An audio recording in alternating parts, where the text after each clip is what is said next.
Hey guys, what's going on? Welcome back to the Jordan Drifts YouTube channel.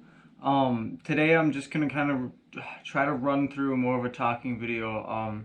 Just kind of all the mods, the drift mods that are on my car, what I've done to it to get it up to where it can be at the track. So first thing is coilovers. I got a cheap set of Rev 9 coilovers. They're like 400 bucks just to get the car on some coils, get it lower to the ground.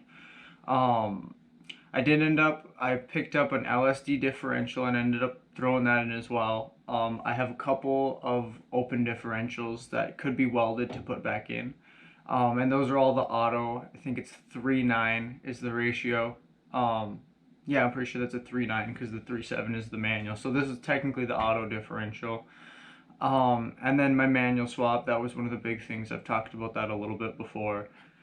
And that's pretty much all you need. I think, yeah, that's pretty much all I did just to get it sideways. Obviously, you want to have a fire extinguisher mounted up in the vehicle as well. But since then, I've done quite a few mods. Another video also mentioned I have a coil radiator now for cooling. The ones that come in at like the top and the bottom where the coolant flow through is plastic. They could crack up on you at the track, and you really don't want that to happen to you, obviously. So yeah, I said that the manual swap was one of the big things we did. There's an Exetti clutch in there right now. I haven't tested this out yet, but I did put Megan Racing drift ball joints into the Lexus this fall. I drove it around a little bit, skidded around a parking lot in the snow a little bit. You can definitely tell there's a lot more angle in it.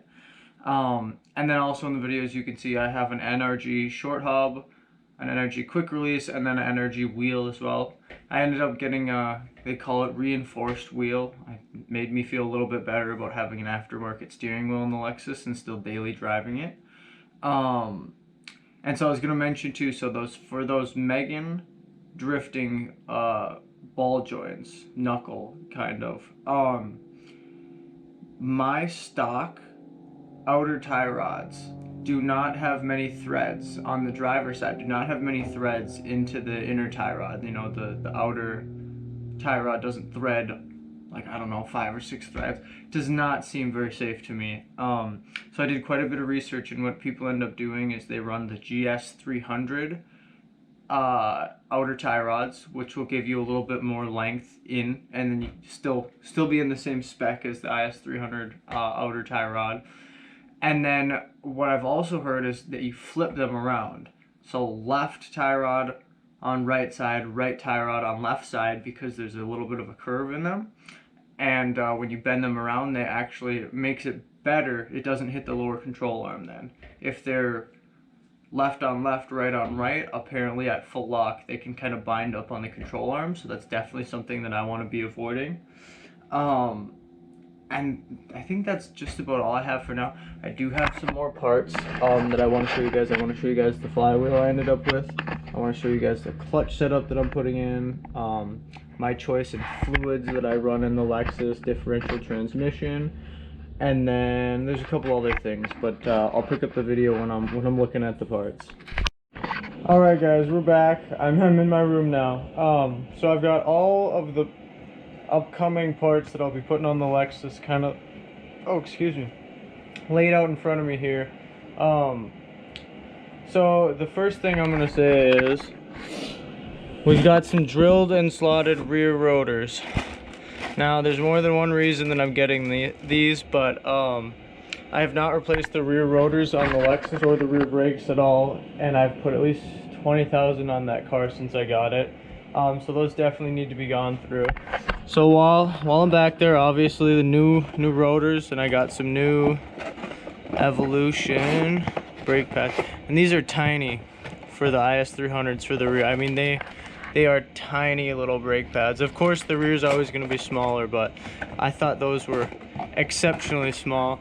Moving on, I got these Power Stop specials. So I decided while I'm going to be doing brakes, I might as well do the shoes.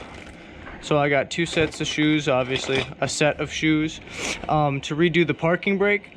And then along with that, if you look at here, this is all of the hardware that you need. It's all in here, but that's all the hardware you need to do the parking brake. on the IS300. They can be a pain depending on what kind of springs, what kind of clips go in, but we're gonna try to attack it the best that we can. So moving right along, this is probably one of my favorites. So we have a Fidanza performance flywheel. This is a single mass flywheel, which we'll be switching to from the stock dual mass. So hopefully it'll give us a little edge. Super nice. It comes with the hardware for the flywheel with correct depth. And I mean, this thing, for one, it's a lot lighter than the dual mass. And you can just see it's beautiful. The friction plate is replaceable as well, as you can see. Just take those bolts out, and yeah, you can order a new friction plate from Fidanza. And then, this is not the right box for this. Super ghetto. This clutch is old, but it's brand new. So this is a Clutch Masters Stage 1 clutch and pressure plate right here. Clutch Masters. I'm excited for this new clutch. Sprung up, obviously it's a sprung clutch because we'll be going to this unsprung flywheel. The stock IS300, the stock flywheel is a dual mass, and then it's an unsprung clutch. But this, because it's a sprung dual mass flywheel, but because this is a single mass unsprung, we will have a sprung clutch. So yeah, that's a little bit confusing if you're first getting into your manuals. But so here, this is the ACT pilot bearing, just a pilot bearing. I'm gonna be throwing that in while we're up in there. Might as well, you're already there. I've got a brand new coil throwout bearing, just because, again, as long as you're in there, you might as well do it. And then here we have a national rear main seal, and I have a front main as well, but I don't think I'm gonna get to doing that.